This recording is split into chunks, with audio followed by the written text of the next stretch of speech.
वसुदेवसुतं देवं कंसचाणूरमर्दनं देवकी परमानंदम कृष्णं वंदे जगतगुरु कृष्णं वंदे जगतगुरु। बोलो बांके बिहारी लाल की जय हो। आज मैं आपको एकादशी व्रत की कथा सुना रही हूँ। आज अजा एकादशी है, भाद्रपद कृष्ण पक्ष की एकादशी।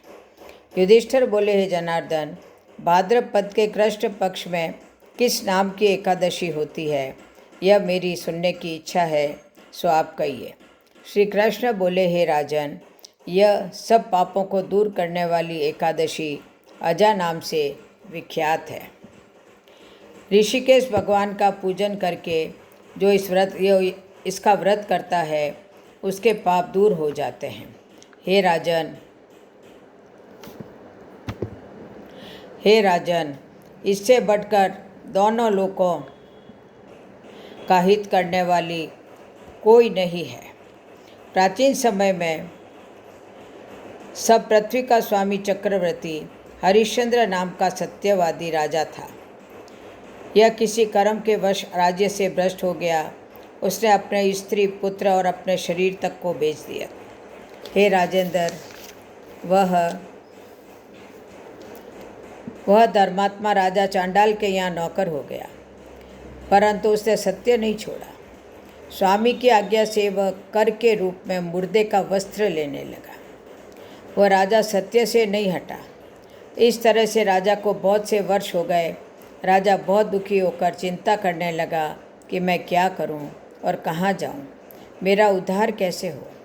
इस प्रकार शोक सागर में डूबे हुए चिंता युक्त दुखी राजा के पास गौतम नामक मुनीश्वर ब्रह्मा ने परोपकार करने के लिए ही ब्राह्मण को रचा है। मुनीश्वर को देखकर राजा ने उनको प्रणाम किया।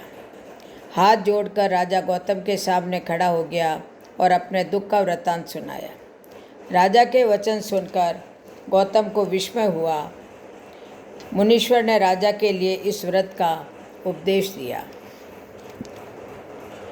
हे राजन, भाद्रों के कृष्ण पक्ष के में पुण्य देने वाली सुंदर अजा नाम की एकादशी आ गई है। उसका तुम व्रत करो, इससे पाप नष्ट हो जाएगा। तुम्हारे भाग्य से वह आज से 7वें दिन होगी।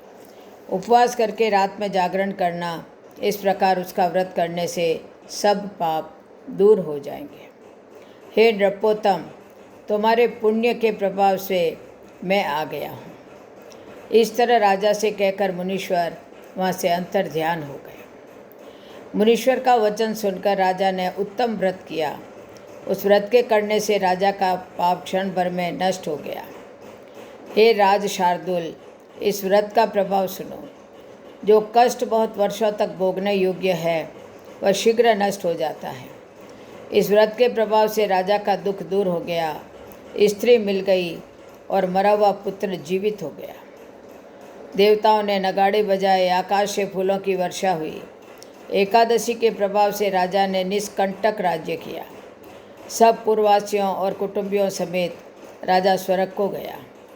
हे राजन, इस प्रकार के व्रत को जो मनुष्य करते हैं, वह निश्चय सब पापों से छूटकर स्वर्ग को जाते हैं। हे राजन, इसके पाठ करने और सुनने से अश्वमेघ यज्ञ का फल प्राप्त होता है। इस दिन बादाम और छुआरे का सगार होता है। बोलो अजा एकादशी की जय हो। विष्णु भगवान की जय हो। ऋषिकेश भगवान की जय हो। जय जय श्री राधे, जय जय श्री कृष्ण, जय जय श्री राधे, जय जय श्री कृष्ण।